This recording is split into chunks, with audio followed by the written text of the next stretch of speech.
One of the few topics that we have left to discuss in God of War are the Valkyries, the spirits who would take the honourable dead to Valhalla. Very early on in God of War, we see that the dead are refusing to remain dead because Helheim is full and cannot house any more souls. We find out that this is because the Valkyries have not been performing their duty in ferrying these souls to Valhalla, and like most things in game, Odin appears to be behind it all. When Kratos and Atreus first encounter the Valkyries, we see that they have been trapped in a physical form.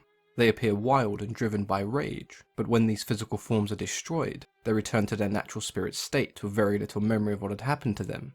Over the course of the game you come across each Valkyrie as somewhat of a mini-boss, freeing them from their physical form, and learning more each time about how they were trapped and why. When we encounter the last of the Valkyries, Sigrun, who assumed the role of leader, she explains that through the use of an archaic piece of magic, Odin corrupted the Valkyries. In her attempt to contain her sisters, she imprisoned them in places where they could cause the least amount of harm, but she herself eventually fell victim to Odin's sorcery. It's then revealed to us that the Queen of Valkyries is and has always been Freya, and part of her agreement in her marriage to Odin assigned her the role of overseeing the Valkyries, but Odin would eventually take these Valkyrie wings away from her. Mimir then mentions that she came to him, looking for information on where Odin may have hidden her wings, so there is a possibility that we may see Freya in her Valkyrie form pretty soon. So now that we've covered the story of the Valkyries in God of War, I'm sure many of you want to know how they appeared in traditional Norse mythology. The Valkyries were the female spirits that would assist Odin in choosing which of the dead were taken to Valhalla, and their name in Old Norse was thought to mean choosers of the fallen. The modern image we have of the Valkyries consists of beautiful and elegant women who would take dead heroes to Valhalla, and though to a certain extent this may be correct, it's a fairly selective portrayal, choosing to exaggerate the pleasant qualities while ignoring the not so pleasant qualities. There are much older depictions of the Valkyries where they appear to be far more sinister, and as their name would suggest, choosers of the fallen refer to them choosing who died in battle. Through the use of malicious magic, they were able to ensure that those who were chosen suffered a desired fate.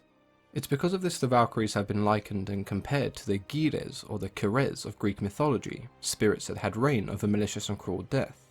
Perhaps the most graphic description of the Valkyries' gruesome side can be found within a poem in the saga of Njal, where before a battle the 12 Valkyries are sitting in a loom, weaving the tragic destiny of the warriors. For thread they used intestines, severed heads for weights and swords and arrows for beaters, while they chanted their horrid intentions for the warriors with an air of delight to their voice.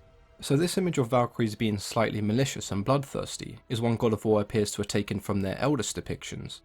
In the sources that later followed, the Valkyries are mostly seen as elegant women who served Odin, transporting his favourites amongst the slain to Valhalla, where they would reside until the day they were called upon to fight by Odin's side during Ragnarok.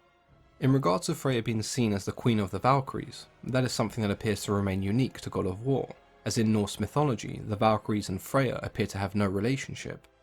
Whether you believe the Valkyries were malicious spirits who thrived on death and war, or elegant women who had affairs with men and served Odin, they are almost always associated with bloodshed, fairness and destiny. There are even those who see the Valkyries as an extension or projection of a part of Odin, much like his two ravens, Hugin and Munin. If you have any thoughts on the Valkyries or topics you'd like to see covered in future videos, then let me know in the comments below. As always, I've been your host, Mythology and Fiction Explained.